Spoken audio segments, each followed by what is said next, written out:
안녕하세요, 여러분. 세상 돌아보기입니다. 자, 오늘은 2025년 5년입니다.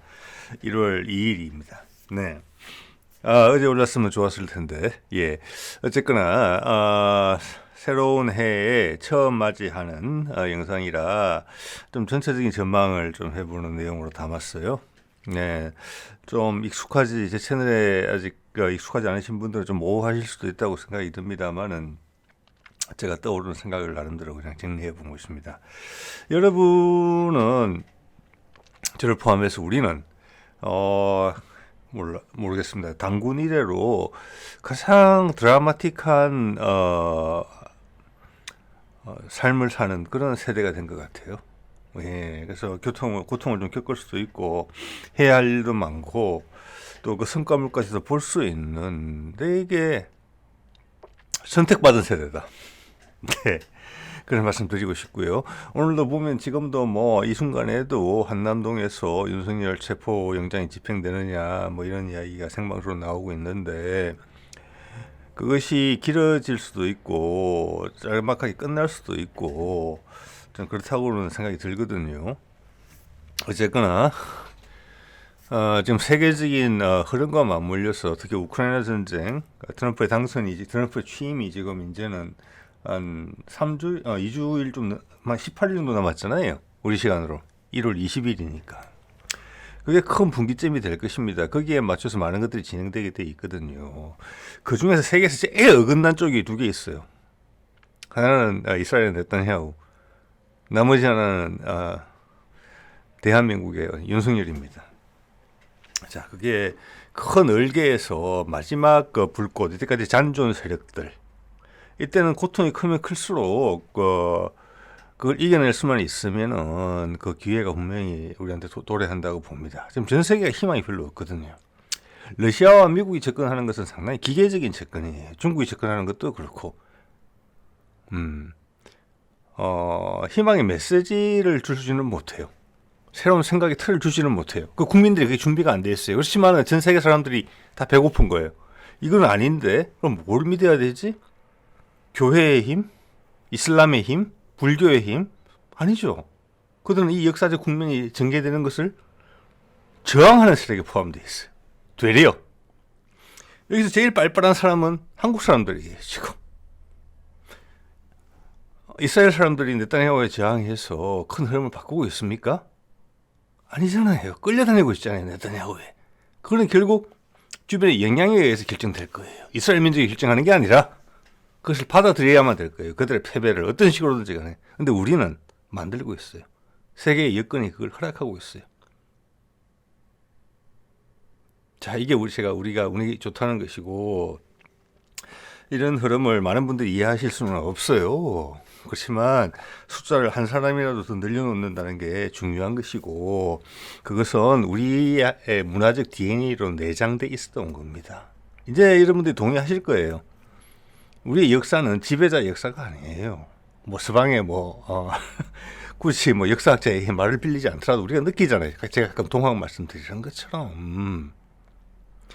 자, 병자호란 임진왜란 이후에 이미 조선을 망가졌어요. 망가질 대로.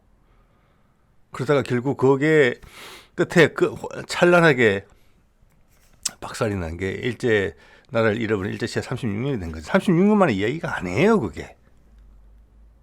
400~500년 된 이야기예요. 자, 그래도 우리의 사람들은 그 나라를 포기하지 않고 다른 나라를 갈아타지 않았어요. 그래도 그냥 앉아서 죽더라도 그냥 우리나라가 돼야 되는 거예요. 그게 중국하고는 아주 큰 차이가 있다고 봅니다. 우리나라 사람들이. 동학이 대표적인 예죠. 인구가 남북한 3천만도 안 되던 시절에 40만이 죽었어요. 지금은 8천만이라고 칩시다. 그러면 100만 명 이상 죽었어요. 10년에 걸쳐서 일본군에 의해서. 그래도 우리 국민들은 그 조선 왕조가 그 실정을 몇백 년이나 해왔지만 일본으로 나라를 갈아타지 않았어요. 앉아서 일본군의 칼에 맞아 죽을지언정. 예. 그때 지금으로 치면 100만 명, 그리고 그 당시는 뭐 가족들이 많았잖아요. 친척도 많고. 그러면 수천만 명이 그 영향을 받았던 거예요. 지금으로 치더라도 인구 절반 이상이 직접적으로 연관이 돼 있었어요. 그 당시 말로 치자면 그들 친척 중에 누군가는 동학당이었어요. 난을 일으켰던. 그 사람들이 과거를 받겠습니까? 시험을 봐서 입신양명을 했겠습니까? 부자가 되겠습니까? 아닙니다. 전국으로 도망을 가서 정감록에 나오는 십성지로 다 도망을 쳐서 그들의 조상들은 동학당인지도 모르고 씨를 뿌리고 살았어요. 그 씨가 여기저기서 싹을 틔워서 지금 우리나라가 돼 있는 겁니다. 그런 걸 가지고 있고요. 그래서 되게 역동적으로 반응한다. 그 주어진 체제를 붕괴시키려고 하지 않는다. 왜? 지도자는 항상 지배 체계는 항상 필요하니까. 그렇지만 우리는 항상 어떤 식으로 교감한다. 지배자들만의 역량으로 우리나라가 이렇게 온 게 절대 아니에요. 우리의 선택이에요. 선택. 이번에 또 우리 선택을 하고 있어요. 이스라엘 민족은 하지 못하고 전 세계가 우리를 바라보고 있는 것이죠. 그걸 미국과 러시아가 도와주려고 할 따름이에요. 중국은 그 과정에서 피해를 보게 될 겁니다. 예. 자, 했는데 예전에 이런 걸 한 본 적이 있는데 새해라서 그런지 다시 보여주더라고요. 그래서 여러분하고 한번 공유를 드릴까 합니다. 이게 2017년에 나왔는데 당시에 뭐 강릉 쪽에 계신 할아버지 같은데 106세시라고 해요. 자, 106세인데 이분이 남긴 말이 이게 그 당시 제가 봤을 때는 그게 MBC였는지 아니면 EBS였는지 모르겠지만 같은 취지의 말씀이 제 기억에 남아서 여러분들 소개드리고 싶습니다. 이게 인생의 진리에 가깝다고 보거든요. 예. 종교인만 인생의 진리를 추구하는 게 아닙니다. 철학자만 인생의 진리를 추구하는 게 아닙니다. 우리 다 추구해요. 다 추구해요. 예. 그걸 추구하지 않으면은 남의 논리대로 내 소중한 인생을 소모해요. 지금도 그런 사람들은 많죠. 그렇지만 우리는 항상 그런 분들은 계세요. 그런 분을 미워할 게 아니고 우리는 우리의 목소리를 내면 됩니다. 조금씩. 그게 우리가 평화롭게 바뀌는 거예요. 자, 이 양반이 이런 말을 해요. 내가 살아보니 제 멋대로 제 생각대로 살아야지 남의 생각을 따라 사는 게 아니야. 자, 이게 뭐 네 맘대로 살아라. 뭐 무정부주의자로 살아라 이런 거 아닌 건 여러분 다 아실 겁니다. 제가 살아봐도 그렇습니다. 공감하시는 분 많을 거예요. 인생을 살면서 정말 소중한 게 내가 어떤 천성을 갖고 태어났는지, 내가 뭘 할 때 제일 행복한 건지, 나한테 부여된 무슨 는 이걸 해야 돼, 저걸 해야 돼, 가족, 작게는 가족, 크게는 뭐 사회 구조 뭐 이런 게 있지만 나중에 되면은 결국 중년을 넘어가면은 내가 뭘 제일 행복하듯이 내가 뭘 하면 제일 행복하지 내 스스로 찾는 게 필요하거든요. 그걸 찾게 되면은 내 인생이 앞에 여러 가지 일을 해왔던 부분들 정리가 되면서 엑기스를 뽑을 수가 있어요. 그게 진정한 노후의 준비입니다. 천지차이예요. 저는 이 세상에서 우리나라만큼 산으로 올라가서 도 닦는 사람이 많은 곳은 없다고 생각해요. 되게 영적이에요. 우리나라를 잘 모르는 서구에서는 이렇게 이야기하죠. 한국 사람들은 막 죽도록 일하고 일하다가 죽고 가열차게 놀고 가열차게 일하고 그렇지만 가열차게 혼자 사는 사람들도 많습니다. 자, 그래서 우리나라는 그게 다이내믹한 거예요. 역할이 다 분류돼 있어요. 다 나눠져 있어요. 그래서 세상을 살기 위해서는 어떤 껍질들을 한테 영향을 받을 수밖에 없지만 어느 순간에 그 껍질을 깨고 내 천성을 알아야 된다. 그 천성이 무엇이냐? 그게 맞는 일을 하면 행복한 겁니다. 그래서 저게 복 받았다는 겁니다. 여러분 천성을 최대한 활용할 수 있는 요즘 그런 거 이야기하죠. 재능 기부? 그 재능 기부에 있어서 비용 대 효과비가 제일 높은 시대에 살고 있어요. 우리가 좀 맞닥뜨리고 있잖아요. 제가 생각하는 것은 제 천성에 맞게 생각하는 것은 나는 어떤 스타일이냐 그런 점에 과거에 한 10년 넘은 것 같습니다만은 죽었다가 살아나는 사람들 있잖아요. 네. 그런 이야기들을 정리한 책이 있었어요. 어디 뭐 의사가 적었던 책인 것 같은데 기억 안 납니다만 정확하게. 그 사람들이 새로 살아났을 때 딱 죽으려고 할 때 뭐가 제일 아쉽더냐. 그러니까 많은 답변이 그거예요. 왜 내가 사람들 좀 도와주지 못했을까? 저는 그게 우리 인간의 본능 속에 가장 밑바닥에 있는 이야기라고 생각을 합니다. 그래서 우리가 되는 거거든요. 왜 그렇지 살지 못하고 나만을 위해서 살았을까? 왜 다른 사람한테 못된 짓을 했을까? 나의 이익 때문에. 그게 사회가 우리한테 들이워진 껍질이에요. 지금 막판에 몰려있는 자본주의죠. 돈벌어야 돼. 나만 소중해. 자, 그런 것들 탁탁탁탁 치면서 따먹어서 희한한 대통령을 하나 탄생시켜 놓은 거잖아요, 지금. 그래서 우리가 지금 큰 기회를 맞았다는 겁니다. 그 세력이 압도당할 수 있어요? 그렇지만 그 세력을 쳐낼 수 있으면은 여러 개가 섞여 있잖아요. 그 고름덩어리죠. 우리는 세상이 기다리는 그 신선한 메시지. 기존의 종교가 이미 쇠약해져서 타락해져서 줄 수 없는 그 메시지를 몸으로 보여주게 될 겁니다. 네. 자, 다시 한번 말씀드립니다만은 그런 삶을 그런 대단한 장면을 우리나라에 우리가 지금 우리 세대에서 볼 수 있다는 것은 대단한 일입니다. 그래서 제가 생각하는 것은 이겁니다. 저한테 맞는 것은 중년이 넘어갔을 때는 내가 뭐 얼마나 부자인지 가난한지를 떠나서 남을 위해서 살았으면 좋겠다. 저는 그렇게 했을 때 제일 편합니다. 네. 그게 뭐 지금 채널 운영하는 거. 예, 이거죠. 자, 새해가 밝았다. 밝은 해가 떴어요. 밝은 해는 밝은 알입니다. 알과 해는 통해요. 자, 알이란 단어는 전 세계적으로 다 퍼져 있는 단어예요. 이걸 추적하면 우리 민족의 역사가 나올 거예요. 어디서 유래했는지. 우리가 알이란 말을 제일 많이 사용해요. 알맞다, 알맹이, 아이. 알박기도 있죠. 네. 알이 아이죠. 우리가 또 애를 알이라고 하잖아요. 계란 같은 거. 우리나라가 알이란 말을 제일 다양하게 쓰고 있어요. 물론 지금 어디야 중동에 가면은 전부 다 알라 하잖아요. 알라는 얼라예요. 신성한 단어예요. 알알해도 있잖아요. 그렇죠. 영어의 올도 알에서 나온 거예요. 스페인어에 보면 앞에 정관사인지 부정관사인지는 모르겠으면 알로 시작되는 게 있어요. 엘도 있고 뿌리가 같아요. 아주 인류 문명의 초기에 나왔던 단어죠. 우리는 엄청나게 쓰고 있어요. 그거를. 그런 알이 밝은 알, 발알, 바이칼 호 아시죠? 네, 그게 밝고 크다 이렇게 해석될 수 있는 부분이 많이 있어요. 그래서 우리 발해 어원이 발알이다, 밝은 알이다. 그것은 바다를 지칭한 게 아니고 바다에 떠오르는 해를 지칭한 거예요. 그러니까 내지는 그냥 신성하다는 일반적으로 뜻을 썼든지. 그래서 발알이 바다가 됐다는 거거든요, 지금. 네. 그래서 여러분 바다에 가서 일출을 보고 밝은 해를 보는 거예요. 같은 말이에요, 다. 자, 그런 아이가 자라서 어른이 되잖아요. 알이 자라서 얼이 돼요, 우리는. 이렇게 단어를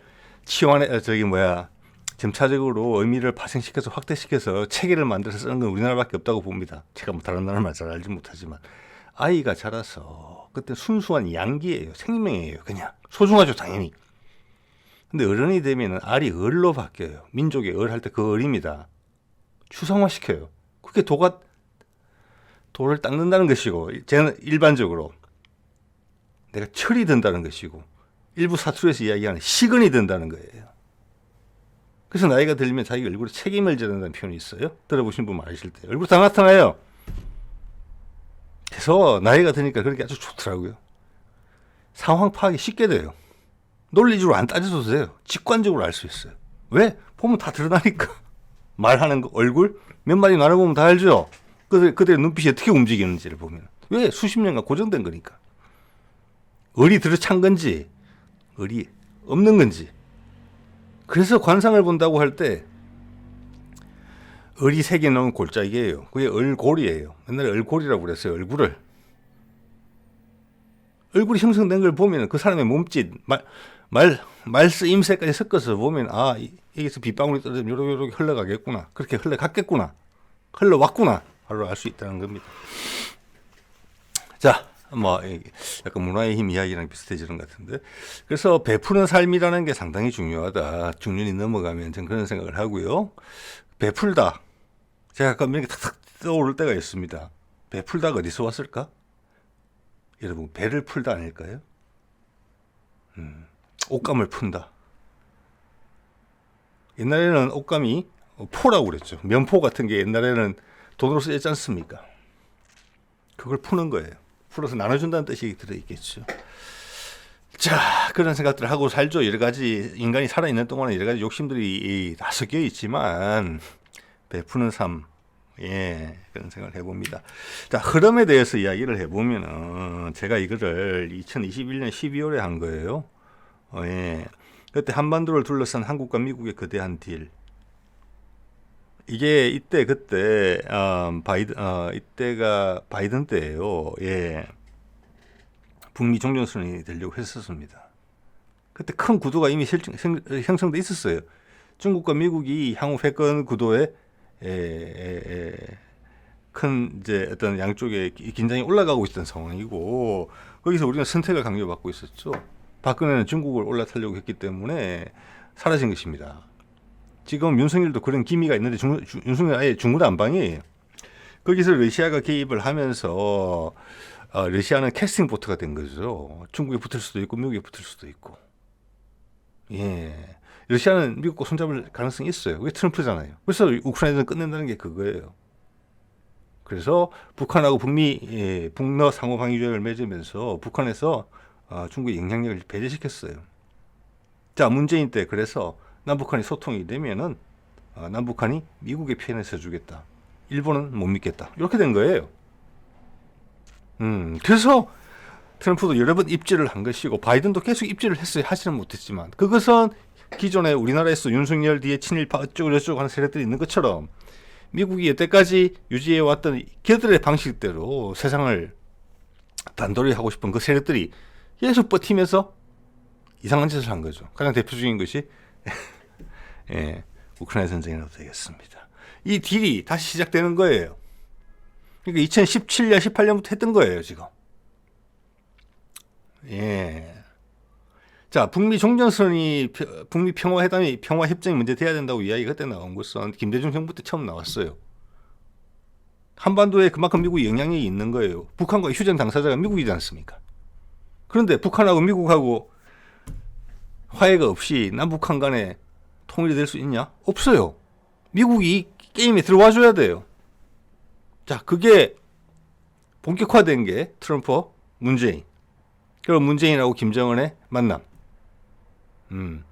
확신을 줬겠죠. 미국이 늘 도와준다. 뒤통수 안 친다. 바이든 유효하다. 그렇지만 나는 못했다. 다시 트럼프가 또 왔다. 가능하다. 눈에 흙이더라도 그걸 못 본다. 그 사이에 용케, 우리 속에 있는 욕심들의 끝단을 밟고 올라선 윤석열이 대통령이 되는 바람에. 그렇지만 제가 가끔 말씀드립니다만은 어마어마한 촉매제가 된다. 승량불을 끊는 것이다. 충격이 필요한 거예요. 그래야지 급격한 변화가 생겨요. 우리 국민의 준비가 돼 있어요. 제가 봐서. 그래서 우리가 통일이라기보다는 예전에 일제에서 해방이 될 때도 전체 흐름을 보면 해방이 되는 수순이 맞아요. 일본이 폐색이 짙어진 지는 오래됐었거든요, 이미. 근데 우리 한국의 민중들은 몰랐어요. 그래서 하늘의 벼락처럼 갑자기 해방이 왔다. 지금도 똑같아요. 여러 가지 흐름을 봤을 때는 한반도 소통의 기운이 아주 강하고 압축돼 있는데도 일반 대중들은 통일 소식이 전해지면 또한 마른 하늘의 천둥치듯 그렇게 받아들이겠지요. 그렇지만 해방시 됐을 때하고는 다르다고 생각해야 됩니다. 왜냐하면 지금 훨씬 우리가 정부력이 좋고 해방이 돼서 우리는 새로운 어떤 새로운 타협으로 갔죠. 예. 그렇지만 지금은 우리가 리더십을 행사해야 돼요. 그래서 상당한 숫자의 많은 분들이 이것을 알고 계셔야 된다는 거죠. 우리나라 전체의 방향을 혼란스럽지 않고 틀 수 있게 이미 준비는 우리 민초들이 다 해오셨어요. 그들의 할 일을. 예, 여기서 이런 부분에 감각이 있으신 분들이 그분들 또 천성이에요. 그래서 준비를 하셔야 된다는 거예요. 그래서 놀라운 일이 생기더라도 놀라지 않고 좀 충격적인 일이 발생하더라도 불가피하다 이렇게 받아들여야 돼요. 흥분해서 망가지면 안 된다는 거예요. 지금 윤석열 건도 어떻게 진행될지 몰라요. 예. 자, 그래서 이것이 다시 옮겨질 것이냐. 지금 여러 가지 압박을 받으면 그렇죠. 트럼프가 미국이 살기 위해서라도 중국과의 백분 경쟁에서 이기기 위해서라도 이 전쟁을 끝내야 돼요. 근데 푸틴이 준비를 해온 것은 북한과의 관계 개선을 통해서 이것을 우크라이나를 종전시킨다기 것에 불과한 것이 아니라 미국의 지출을 줄인다. 이 정도 수준으로 미국이 회복될 수는 없어요. 북한의 핵 위협을 제거해준다. 이것만 갖고도 안 돼요. 여기서 엄청나게 역동적인 뒤집기가 벌어져야 되거든요. 경제적으로. 예. 그래서 한반도는 완전히 프리하게 풀릴 겁니다. 여기를 중국의 영향권 내에 두겠다? 그건 이미 잘렸지요. 러시아의 영향권 내에 두겠다? 아니에요. 미국의 영향권 내에 두겠다? 아니에요. 그게 지금 오는 그림이에요. 일본은 짜부라질 겁니다. 자, 그걸 이해하시는 분들이 좀 있어야 된다. 그런 것들, 이런 데 관심 있으신 분들은 그게 그분들의 천성이다, 여러분들의. 모든 민초들이 다 할 필요 없다. 민초들은 각각의 자리에서 열심히 해와서 이만큼 준비가 될 수 있게 해준 것이고, 이제는 이런 거에 대해서 감이 있으신 분들이 나타나셔서 흡수하셔야 돼요. 그게 여러분의 역할입니다. 제가 2022년 4월 그때 윤석열이 대통령이 되고 나서 정치노동을 처음 시작했습니다. 그때 제가 가졌던 문제의식을 그대로 옮겨왔습니다. 네. 언론의 퇴행, 그게 심각했죠. 누구를 위함인가? 누구를 위해서 이렇게 거짓말을 하는가? 사실을 왜곡하는가? 이것은 전 세계가 그래요, 사실은. 우리나라뿐만이 아니라. 인류 보편의 상식? 우리는, 그래서, 생각하면 생각할수록, 지금 고조선의 공식적인 기록이 몇 개 안 남아있지만 그런 기록들도 더 나올 수 있다고 봅니다. 이런 변화의 시기에. 예, 이제 그런 말씀 하셨던 분들이 있거든요. 우리가 되게 많이 필요하게 될 때, 많은 자료들이 나올 것이다. 그래서 우리가 우리를 스스로 더 잘할 수 있게 되는 거. 예, 그런 시점 다가오고 있다고 봅니다. 예. 또는 그런 자료를 가지신 분들이 옛날에 깠으면 아무 효과가 없을 텐데, 즉, 아주 필요한 타이밍에 그런 것을 던지려고 하는 분들이 계세요. 자, 우리는 그 고조선 시대에 이미 그런 제한된 자료임에도 불구하고 홍익인간이라고 그랬어요. 널리 사람을 이롭게 한다고. 이 의미는 상당히 깊다. 예. 지금 미국의 패권이 널리 세상을 이롭게 하기 위해서입니까? 아니면 자기 이익을 위해서입니까? 미국 사람이 이익을 위해서입니까? 그것도 아니에요. 자본의 이익을 위해서예요. 미국은 돈의 노예가 돼 있죠. 예. 중국은 미국 이상이죠. 사회적 안정감이 떨어져 있고 문화적 성숙도가 처져 있습니다. 미국이나 패권 경쟁 때문에 그들이 겪어야 될, 예를 들어서 IMF, 그리고 우리 6.29, 6월 항쟁 같은 거, 이런 것들을 거치면서 나라가 안정되면서 발전해야 되거든요. 그걸 못하고 있어요. 지나갈 시기를 못 지나가고 있어요, 지금. 그래서 속으로 많은 에너지가, 부정적인 에너지가 내재되어 있다고 봅니다. 그래서 미국이 러시아와 화해를 하게 되면 이 부분을 공략하게 될 거라고 봐요. 예, 한반도는 미국 편에 서준다. 미국 편이라기보다는 이제는 아까도 말씀드렸지만 이 독자적 우리가 커져야 돼요. 한반도가. 여기가 어떤 특정 나라의 영향력이 있으면 발전할 수가 없어요. 해양 세력과 대륙 세력이 만나는 창구가 되고 러시아의 수많은 자원, 특히 수소 자원, 그거는 그렇게 갈 겁니다. 거의 100%. 이 길을 소통해서 가고 싶어요. 가장 안정적인 곳이니까 한반도가. 예.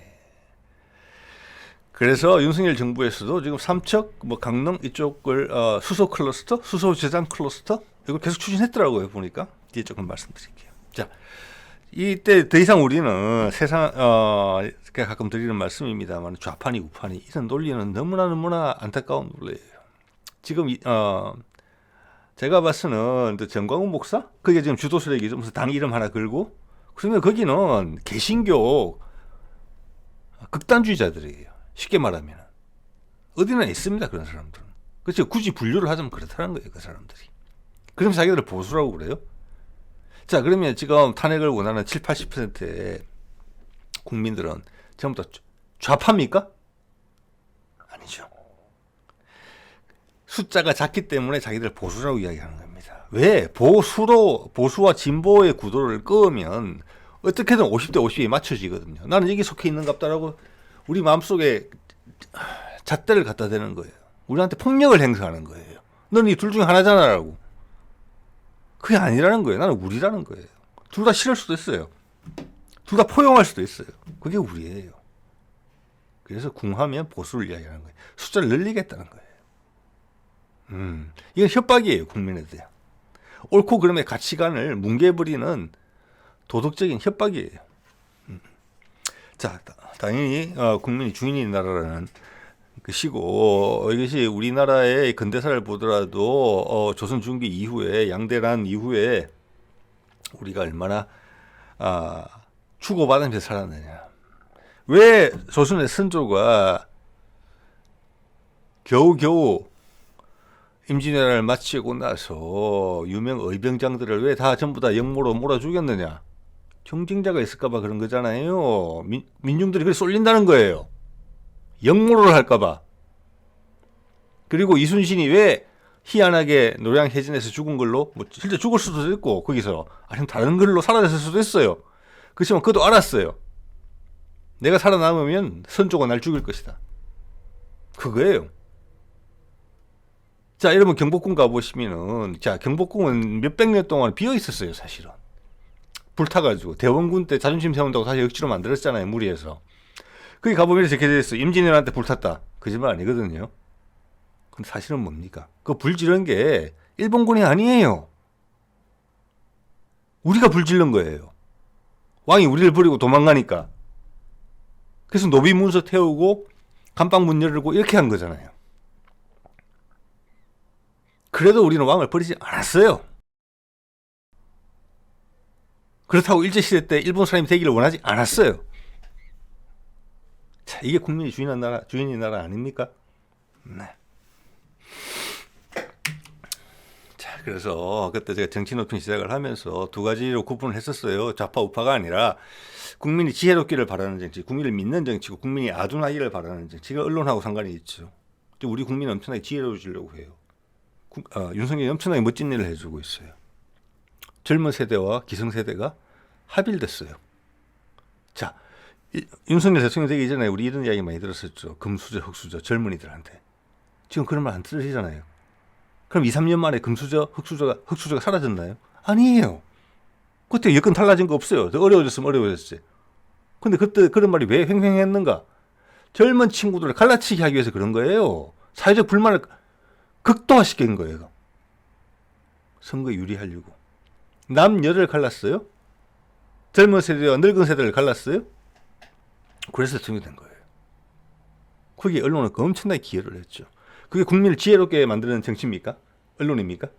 그래서 각 세대별로 세심하게 다 혹할 수 있는 그런 공약을 다 제시했지만 그 공약을 전체로 모아보면 서로 말이 안 되는, 전혀 행해질 수가 없는 이런 걸 했었잖아요. 그들은 국민이 아둔하기를 바라는 정치를 하고 있습니다. 그게 좌든 우든. 자, 그럼 시대의 조류는 뭐냐? 전 세계가 각박하죠. 지금 시스템은 아니다. 전 세계가 다 흔들리고 있잖아요. G7 다 흔들리고 있잖아요. 그 중에서 우리가 가장 크게 맞닥뜨리고 있다. 시대의 조류는 당연히 국민들이 지혜로워지는 거예요. 그게 대안이에요. 지금같이 일부가 거짓말을 통해서 대다수를 장악하고 빨대를 꽂고 뭔가를 빨아먹는 그런 시스템은 끝에 도달한 거예요. 지금 이게. 이제 새로운 판이 나와야 돼요. 그걸 러시아가 할 수 있느냐? 아니에요. 미국이 할 수 있느냐? 아니에요. 미국은 수명 연장일 따름이에요. 중국이 할 수 있느냐? 천만에요. 누가 할 수 있느냐? 지금 우리가 하고 있는 거예요. 매일매일. 매 시간. 지난 한 달 동안 일단 하고 있어요. 한 달 동안 국민의 의식이 얼마나 바뀌었습니까? 20, 30대 하고 5, 60대가 손을 잡아요. 한 달 만에 이런 일이 발생할 수 있는 겁니까? 그 충진된 에너지는 엄청나요. 윤석열이 절대 이걸 못 이겨냅니다. 짧든 길든. 자, 진보 보수의 말씀드렸고, 또 하나는 아까 우리가 역동적이다, 국민이 주인이다 말씀을 드렸지만, 좀 이제 쭉 드린 설명이, 우리 이제 중세부터 드린 말씀이 추종이냐 선택이냐예요. 우리는 선택을 원해요. 그래서 80년대에 지금 5, 60대가 되신 분들, 저를 포함해서 그때 직선제를 정치한 게, 그쵸. 우리가 해방되고 나서 거의 독재 시대에 살았잖아요. 87년까지 그러면 30년, 40년 이상을 살았어요. 그렇게. 그때 우리가 기뻐했죠. 대통령 직선인데 대통령 내가 직접 뽑는다. 이게 전면에 나선 거예요. 엄청난 역사적인 의미가 있는 거예요. 아까 중세 이야기까지 말씀을 드리면 그때는 왕조 체계밖에 없었잖아요. 그렇다고 왕을 쫓아낼 수도 없고 외국의 나라를 갖다 바칠 수 없었기 때문에 계속 뭉개지지만 그렇지만 이건 아니다라고 계속 희생하면서 죽어나가면서 버틴 거예요. 그게 결론이 맺어졌잖아요. 지금 내각제 이야기는 이제 인터넷 더 이상 안 나옵니다만 우리가 또 다른 선택 한 단계 업그레이드 지금 해야 되는 거예요. 근데 전 세계가 바라보고 있어요. 그때는 우리 중심을 잡는 데 했었고 87년도에는 지금은 세계 중심을 잡을 거예요. 그래서 그때도 뭐 국방론평을 하면서 제가 이런 기준을 제시를 했는데 방향은 지금도 그대로 유지된다고 봅니다. 뭐 국방이 어떻게 보면은 정치의 어떤 극단적인 수단이잖아요. 강력한 자주국방, 지역 균형자, 평화 통일. 네, 이번에 전쟁이 일어날 뻔했죠. 예, 그것은 지금 어느 정도 진행형이라고 봅니다. 예. 자, 직접적인 계기가 됐던 것은 이런 거죠. 제가 뭐 이 사람이 얼굴을 다시금 이제 들먹이는 것은 이 사람이 이름이 뭐더라? 조선일보의 유용원 기자죠. 요번에 보니까 국민의힘의 비례대표 의원이 된 것 같아요. 그래서 표결장에서 사진이 보이더라고요. 그래서 알았습니다, 저는. 자, 그는 검은 머리 미국인의 대표적인 케이스죠. 근데 그가 국회의원까지 올랐다. 자, 그러면 그는 개인적으로 엄청나게 큰 영광이고 큰 성과라고 생각했을 거예요. 그 다음 단계로 여러 가지 생각할 수가 있겠죠. 국회의원 된 사람 치고나 대통령 한번 해봐야 되겠다 이런 생각 안 하는 사람은 없는 것 같습니다. 근데 과연 그럴까 지금 이 상황에서. 그가 이 길을 선택한 것이 급격한 내리막을 의미할 수도 있다. 지금 그런 생각이 드는 시점이거든요. 지금 이게. 예. 어쨌거나 유용원의 행태를 보면서 상당히 분노했고 그리고 대다수의 국방 전문 기자들이 하는 노릇이 그렇더라. 외국 특히 미국의 방산업체의 끈앞풀들이다. 그래서 국민들을 마취시키는 거예요. 이런 무기는 엄청나게 대단해. 어쩌고 저쩌고. 우리 무기는 후져. 미국은 위대해. 지금 이 정광훈 그 집회에서 성조기가 나오는 이유가 그거예요. 제가 개신교 극단주의자라고 말씀드리는 게 그들의 세계는 민주주의 체계에 우리 헌법이 없어요. 뭐가 있느냐면은 미국은 신이에요. 그게 트럼프든 바이든이든 뭐든지 간에 신이고 그 다음 윤석열은 메시아예요. 그렇게 일관 체계가 형성되어 있어요. 그 밑에 그 개신교 극단주의자들이 있는 거예요. 그게 주력 세력이잖아요, 지금. 거기는 법 이런 이야기가 안 통하는 거예요. 나머지는 다 악마예요. 지금 이재명이 악마로 돼 있죠. 그러니까 말이 안 맞는 거예요. 내란죄를 해결을 하고 투표를 할 거잖아요. 그거는 국민들이 알아서 할 거예요. 자기들도 투표할 거잖아요. 이런 개념이 안 서 있는 사람이에요. 안 서 있는 집단이에요, 그들이. 자, 그래서 항상 이슬람 근본주의자만 있는 게 아닙니다. 우리 내부에도 근본주의자 있어요. 지금 수석거리잖아요. 무장을 해라. 그리고 경호처가 대항을 해라. 이게 그들이 총들을 가지고 있는 이런 국면이라면 좀 어설픈 나라들이라면 이게 바로 내란 국면으로 들어가는 거예요. 누구를 지지하는 세력, 이쪽 지지하는 세력, 내전이 벌어질 수 있는 그런 상황이에요. 물론 우리가 그렇게 되지는 않겠지만은 마음만큼은 그래요 지금. 테러하고 이런 거죠. 자, 이런 것들은 지금 국내 언론에서 천편일률적으로 찍어내는 기사들이에요. 위에 거 볼까요? 미국 우선주의와 북러 밀착, 불확실성의 연속. 아주 천편일률적이에요. 미국 우선주의면은 이게 이제 트럼프 이야기인데, 그럼 바이든은 외국 이타주의였습니까? 아니에요. 이게 말장난인 거예요. 예.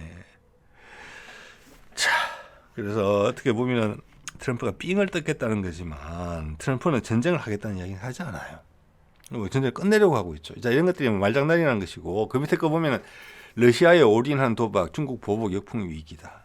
예, 이것은 왜 이런 큰 선택을 했을까? 왜 쿠르스크에까지 파병까지 하면서 긴장 고조를 할까? 그런데 트럼프는 왜 북한과 이야기를 하겠다고 하나? 지금 종전선언은 그게 한길이든 경향이든 어디든지 간에 금기어예요. 그 말 쓰는 사람은 저밖에 없는 것 같습니다. 예, 그래서 이게 갑자기 발생하면 세상의 모든 사람들은 말을 하는 애 날벼락이네 이렇게 느낀다는 겁니다. 그게 아니죠. 그런데 무슨 김대중 때부터 준비해 온 건데. 예. 자, 러시아의 올인한 도박, 중국 보복 역풍 위기 이겁니다. 그만큼 맺혔다는 거예요. 지금 아주 절대절명의 순간에 몰렸다는 거예요. 자, 트럼프의 취임이 1월 20일입니다. 그리고 5월달 전까지 뭔가를 해내려고 할 거예요. 그건 당연하죠. 트럼프는 연임이 없어요. 이제 두 번째이기 때문에 4년이에요. 임기가.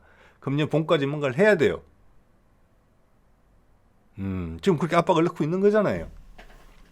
거기에 지금 우리의 타임라인도 지금 4월 가면은 또 헌재가 또 뭐 헌법재판관이 2명인가가 또 임기가 만료되고 그다음 또 임명을 해야 되는 복잡한 문제가 생기기 때문에 지난번 노무현과 박근혜 사례를 보면 한 2월 달 정도에서 2월 중순이나 이때에서 해결이 돼야 돼요. 그거 타임라인하고 다 맞아요. 미국 타임라인하고 우크라이나 종전하는 거하고 그게 서로 영향이 없다고요? 천만의 말씀. 우리 한덕수 되고 아니 이미 저기 비상계엄 내란 사태 발생했을 때 미국은 강력히 의사를 표명해 왔어요. 다른 데서 그렇게 적나라하게 정리를 안 해줘서 그렇지. 그다음 한덕수한테 물려졌을 때도 그랬고 이번에 다시 재경부 장관한테 경제부총리한테 물려졌을 때도 또 그랬죠. 그래서 2명이나 아마 된 거예요. 미국은 여기 초미의 관심을 갖고 있습니다. 여기서 남북 간에 다툼이 발생해서 한반도가 긴장 상태로 돌입하게 되면 미국과 러시아의 계획이 다 날아가는 거예요. 일본만 좋아해요. 중국도 좋아해요. 왜? 끼어들 수 있으니까. 네. 자, 그래서 이것을 절대 러시아와 미국이 이런 상황이 발생하지 안 놔둔다는 겁니다. 예.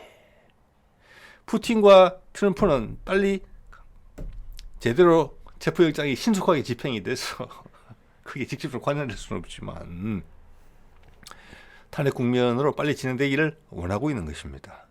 예, 우리도 바라는 바지요. 자, 이건 뭐 지난 6월달에 북한상호방 조약 맺었을 때 나왔던 그림입니다. 그 이후에 뭐 쿠스크 파병이나 이것이 인준된 거는 몇 달 있다가 인준됐거든요. 러시아는 러시아대로. 그리고 이제 파병이 됐고 쿠스크에서 일이 벌어졌는데 압박을 하는 거죠, 미국한테. 그리고 가장 핵심적인 것은 이게 작년에 발생한 많은 일들 중에서 중국한테 가장 큰 타격을 주는 일이라고 생각을 합니다. 영향력을 행사할 수 있는 중국이 한반도 영향력을 행사할 수 있는 빠졌어요. 왜냐하면 미국과의 긴장 관계를 조절할 때 북한을 장기판에 말로 썼거든요, 중국이. 그렇다고 중국이 북한을 크게 도와줘서 경제가 발전하거나 그렇게 경제 대국임에도 불구하고 그런 건 없었어요. 왜? 그럼 자기 손아귀에서 빠져나가니까. 이런 국제 정세를 제대로 이해하고 있는 분이 별로 없고 특히 지금 정광훈 목사 그 집회에 보면은 그 걸려 있는 플랜카드 보면은 말도 안 되는 소리들이 적혀 있죠. 자, 이것은 러시아가 미국을 위해서 밥상을 다 차려준 것이고 김대중 정부 시절부터 민주당 쪽에서 계속 해왔던 그런 한반도 내부적인 조율이 있었고 러시아가 이게 대해서 확신을 느끼는 부분이 있었고 또 미국과 중국과의 긴장 상태가 진행되는 방향에 대해서 우리가 잘 상황을 인지하고 거기에 맞게 처신을 했기 때문에 우리가 만들어낸 기회가 오고 있다 이렇게 보셔야 돼요. 예. 자, 뭐 핵심적인 건 이거죠. 우크라이나 종전이 되면은 그것이 북미 종전과 패키지가 될 수밖에 없다는 것을 의미하는 겁니다. 예. 제로섬 게임을 하고 싶지 않은 거예요, 이 둘은. 종전을 하면서 한 단계 더 튀어오를 수 있는. 여기에는 당연히 아직 중국이 따라오기 어려운 어떤 새로운 판을 짜야 돼요.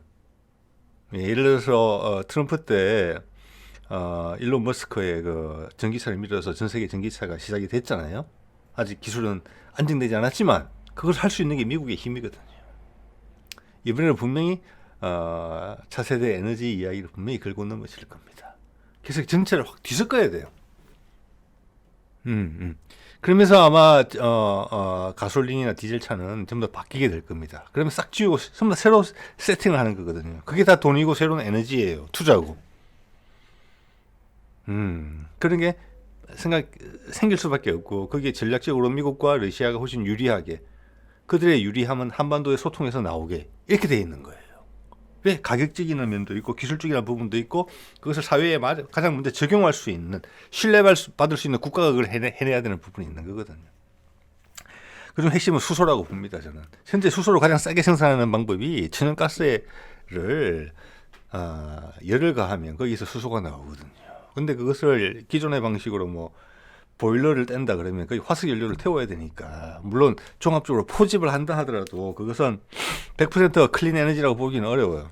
근데 사할린이나 몽골이나 이 연해주 지역에는 지열이 많은 데가 많아요. 그러면 그 지열을 가지고 화석 연료를 떼지 않고 천연가스에서 수소를 생산할 수 있어요. 예. 자, 그래서 단지 뭐랄까 시베리아 철도랑 남북한 철도가 연결된다 할 때 물류망만 형성되는 게 아니라 그 밑에 가스관도 같이 온다고 봐야 된다고 봅니다. 그래서 그런 큰 변화가 짧은 시간 내에 발생할 거라고 봐요. 자, 그런 것을 가장 빨리 해낼 수 있는 나라가 우리나라예요. 이미 준비를 해오고 있고. 여러분 미국 보십시오. 지하철 하나 제대로 못 만들잖아요. 고속철 하나 제대로 못 만들잖아요. 나라가 그만큼 늙었어요 지금. 그러면서 돈은 훨씬 더 많이 들어요. 기간도 훨씬 길어지고. 자, 이런 부분이고, 그래서 요 두 개가 발생을 한다 그러면 한국에 영향을 주게 된다. 근데 한국에 지금 윤석열이 틀을 막고 있는 부분이 있다. 이것이 윤석열에 대한 압박으로 작용하지 않는다라고 믿으신다면, 정치권에 이런 게 영향을 안 주고 있다고 믿으신다면, 그런 분이 여기까지 보고 있지 않으시겠죠. 예. 자, 그래서 이게 며칠 전에 제가 본 건데, 이거 보세요. 동해 삼척이네요. 아까 제가 강릉 삼척이라고 말씀드린 것 같은데 동해 삼척의 수소 클러스터 구축이 탄력이다 하는 거예요. 자, 지금 보면은 뭐 문재인 정부 때 하던 뭐 탈원전 싫다 이것도 다 장난이에요. 그렇지만 문재인 때 러시아가 준 이라크 원전의 설비 사업을 받았어요. 우리나라가 큰 원전을 짓지 않겠다는 거지. 외국에서 대형 원전이 필요할 때 기술 수준하는 거예요. 그리고 내부는 깨끗한 에너지 소스로 지금 돌아가고 있는 거. 그중에 핵심은 수소죠. 수소법까지 만들었던 거잖아요. 동해 삼척 수소 클러스터. 이게 왜 동해 삼척이에요? 강원도에 지금 동해 북부선 건설하는 왜 거긴가요? 이거는 이들도 안다는 거예요. 향후 북한하고 연결이 된다. 러시아의 수소가 들어올 수 있다 이쪽으로. 국경에 가까운 여기에다가 수소 저장 탱크를 만들어야 된다. 물론 바다로 올 수도 있을 겁니다. 그러나 장기적으로는 그걸 통해서 올 거예요. 관을 통해서 바로 수소가 천연가스 오듯이 그게 제일 먼저 실현될 거예요. 여기서 한국에서. 그래서 그때 문재인이 동해 북부선 착공식에 가서 그런 말 했어요. 시베리아 철도망이랑 연계가 되면은 강원도는 그 물자가 갈아타는 그런 지역으로서 크게 호황을 맞게 될 거다. 발전 요인이 될 것이다. 그게 지금 일단 수소 클러스로 나타나고 있는 부분이에요. 예. 자, 이것은 한덕수가 간거에서 보시다시피 윤석열 정부에서 추진하고 있었던 거예요. 이건 방향이라는 거예요. 그래서 이 거꾸로 이걸 보면은 그렇게 문재인 정부에서 했던 모든 걸 반대로 했던 그들이 이것을 계속 하고 있다. 이것은 미국과 러시아가 화해를 하게 되면은 에너지 체계를 바꾼다. 전기차 정도는 이미 중국에 따라잡혔다. 그러면 수소 에너지 간다 그래도 어중간하게 시간 끌면 또 중국이 따라잡힌다. 또 전기차에 비해서 수소차 기술은 중국이 아직까지 한 수 처지는 것으로 지금 나와 있거든요. 예. 자, 그래서 전기차는 죽인다 빨리. 왜? 수소차도 전기차예요. 배터리는 계속 있을 거예요. 그렇지만 기존의 전기차는 아니죠. 배터리가 무겁기 때문에 대형 차량이나 항공기나 기차 선박 이런 데 쓸 수가 없어요. 전기는. 그렇지만 수소는 돼요. 수소는 자체는 발전기거든요. 네. 자, 그래서 이런 걸 통해서 확인을 하는 것입니다. 네. 그래서 이것이 짧게는 2015년에 발생할 수 있다. 네. 자, 동지 섣달이라는 게 무슨 말입니까? 동지는 길다는 뜻이고 섣달이라는 것이 해가 섰다는 겁니다. 해가 일어선다는 겁니다. 벌떡 일어선다고. 그래서 제가 벌떡 일어선다. 지금 우리가 벌떡 일어서는 순간이에요. 널브러져 있다 일어설 때는 금방 일어서요. 네. 자, 오늘 이 정도 말씀드리겠습니다. 네.